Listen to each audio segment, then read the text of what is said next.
Numbers கண்டுபிடிக்க சொல்லி அதுக்கப்புறம் நம்ம இந்த இதை கொடுத்துருப்பாங்க. நீங்கள் இது லாஸ்ட் ஸ்டாண்டர்ட்லாம் நீங்கள் இதை படிச்சிருப்பீங்க நிறையா. இப்போ இதோட நம்பரை நம்மளே கண்டுபிடிச்சி இதை நம்ம சால்வ் பண்ணணும். இப்போ பார்த்தீங்கன்னா ஏல என்ன கொடுத்துருக்காங்க நல்லா பாருங்கள். எக்ஸ் நம்பர் ஆஃப் 1 4க்குள்ளே 1க்கு மேலே எக்ஸ். அப்போது 4க்குள்ளே 1க்கு மேலே என்ன நம்பர் இருக்குது? 2 3. 4 போடக்கூடாது, ஏன்னா இதை போட்டுட்டு கீழே கோடு இல்லை பார்த்தீங்களா? அதே மாதிரி இதில் போட்டு இதில் கோடு இல்லை, அதனால் 1ஐயும் நம்ம எடுத்துக்க முடியாது, 4ஐயும் எடுத்துக்க முடியாது. நடுவில் இருக்க நம்பரை மட்டும்தான் நம்ம எடுத்துக்க முடியும். ஓகேவா? இப்போது ஏ ஈக்குவல் டு ஃபஸ்ட்டே எழுதிடுவோம். இப்போது 1 எழுத முடியாது, 4 எழுத முடியாது. அப்போ என்ன வரும்? 2 3. ஓகேவா? பி ஈக்குவல் டு அதே மாதிரி தான் இதில் இந்த கோடு இருக்குது, அதனால் இப்படி போட்டு கீழே கோடு இருக்கா, இந்த கோடு இருந்தால் அப்போ 0 நம்ம எழுதிக்கணும். 0 2க்குள்ளே 2 வராது, ஏன்னா அவனுக்குள்ள கோடு இல்லை. 0 1 2 போட முடியாது. சி ஈக்குவல் டு அதே மாதிரி தான் இங்கே எக்ஸ். எனக்குள்ள கோடு இல்லை, அதனால் எக்ஸ் 0 நம்ம சேர்த்துக்க முடியாது, அதனால் 3ஐயும் சேர்த்துக்க முடியாது. 1 2 அவ்வளோதான் இந்த ஆன்சர். இந்த ஆன்சருக்கு இது நம்ம டெரைவ் பண்ண போகிறோம். இப்போது நம்மளே கண்டுபிடிப்போமா? ஃபஸ்ட்டு கொடுத்துருக்க ஆன்சர் அந்த கொஸ்டினை அப்படியே நம்ம எழுதிடுவோம். First A into B union C. இந்த யூனியன் சி இன்டர்செக்ஷன்லாம் நீங்கள் லாஸ்ட் சப்ஜெக்ட்லேயே படிச்சிருப்பீங்க, அதனால் நான் கொஞ்சம் டீட்டெயிலாக நான் சொல்லாமல் போகிறேன். வீடியோவில் ஃபஸ்ட்டு பார்க்கும்போது இதெல்லாம் நம்ம வீடியோவில் இல்லையே அப்படின்னு நினைக்காதீங்க. இது பேசிக்காக லாஸ்ட் ஸ்டாண்டர்ட்லாம் சொல்லி கொடுத்துருப்பாங்க. இருந்தாலும் நான் போகும்போது அந்த வேலை நான் அப்படியே சொல்லிகிட்டே வரேன். A into B union or A into C. ஓகேவா? இப்போது ஃபஸ்ட்டு ப்ராக்கெட்டுக்குள்ளே இருக்கிறது தான் நம்ம ஃபஸ்ட்டு கண்டுபிடிக்கணும். B union C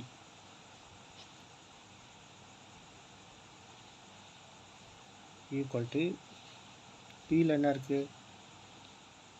0 1 union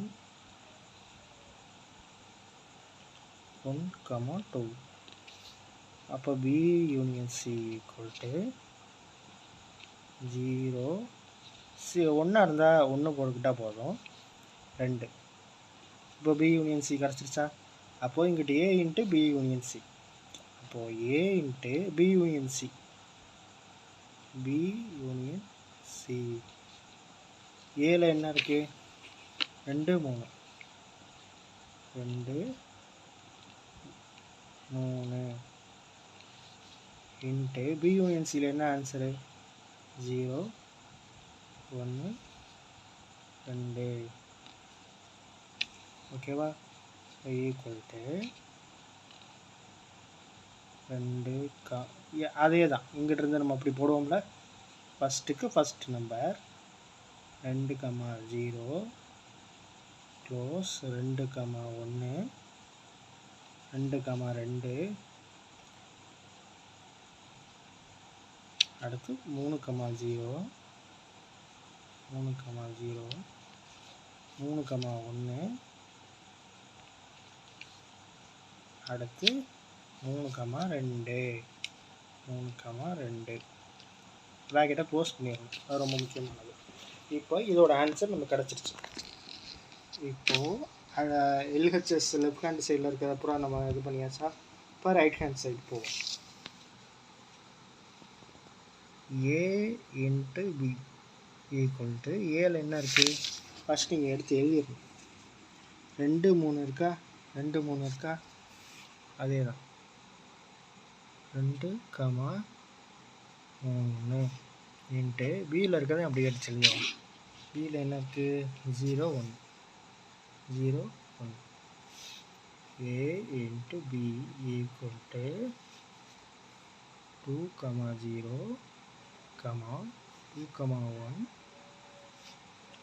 3 0 3 0 3 1 3 1. ஓகேவா? 0 புரிஞ்சுதா? அவ்வளோ ஏ இன்ட்டு பி கண்டுபிடிச்சாங்க. அடுத்த கொஸ்டின் என்ன கேட்டுருக்காங்க, இன்டர்செக்ஷன் அடுத்து பார்ப்போம். ஃபஸ்ட்டு ப்ராக்கெட்டுக்குள்ளே இருக்கிறத பார்த்துருவோம். A into C, A into C equal to A first மேலே இருக்கா அதை அப்படியே எழுதிடுவோம். 2 3 இன்ட்டு சி என்ன இருக்குது 1 2, ஏ இன்ட்டு சி ஈக்குவல் டு அப்படியே தான் 2 1 2 2 2 2 3 1 3 1 ஓகேவா 3 2 3 2. இப்போது ஏ இன்ட்டு சியும் கிடச்சாச்சு. இப்போது கொஸ்டினில் A into B union A into C அப்படின்னு கொடுத்துருக்காங்களா. இப்போது A into B union A into C equal to இந்த மொத்த ஆன்சரை நீங்கள் எழுதணும். மேலே இருக்காது, ஏ இன்ட்டு பி மேலே இருக்கா, ஏ இன்ட்டு சி கீழே இருக்கா.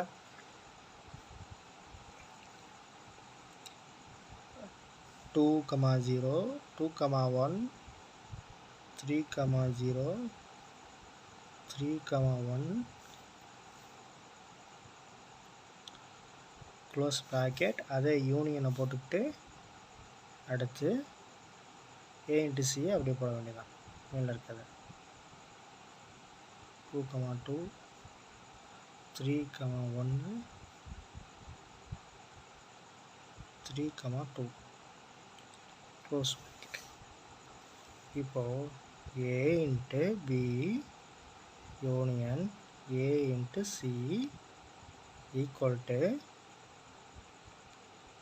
சேர்த்து போடணும். யூனியனுங்கும் போது சேர்த்து போடணும்னா ஃபஸ்ட்டு நீங்கள் அதில் இருக்கிறத ஃபஸ்ட்டு எழுதிருங்க. 2 கமா 0 2 கமா 1 3 கமா 0 3 கமா 1. அடுத்து இப்போ அதில் இருக்கிறத எழுதிட்டிங்களா. அடுத்து இதில் இருக்கிறத எழுதும் போது இதில் இருக்க அதில் இருந்தால் அதில் எழுதக்கூடாது. ஓகேவா. 2.1 அதில் இருக்கு எழுத வேண்டாம். 2.2 அதில் இல்லையா 2.2 எழுதிக்கங்க. இதில் நீங்கள் புக்கில் பார்க்கும்போது நம்பர் வைஸாக ஆர்டராக போட்டிருப்பாங்க. அப்படி போடணும்னு அவசியம் இல்லை. நீங்கள் இதில் இருக்கிறத இப்போ எழுதுனீங்களாலே போதும். ஆர்டர் வைஸ் எழுதணும் அப்படின்றது தேவை கிடையாது.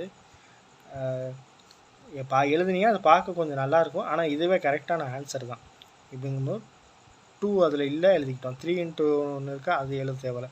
3 கமா 2 இருக்கா இல்லை. அப்படிங்கும்போது 3 கமா 2 எழுதிக்கணும். கமா போட்டு ப்ராக்கெட்டை க்ளோஸ் பண்ணிக்கிட வேண்டியதான்.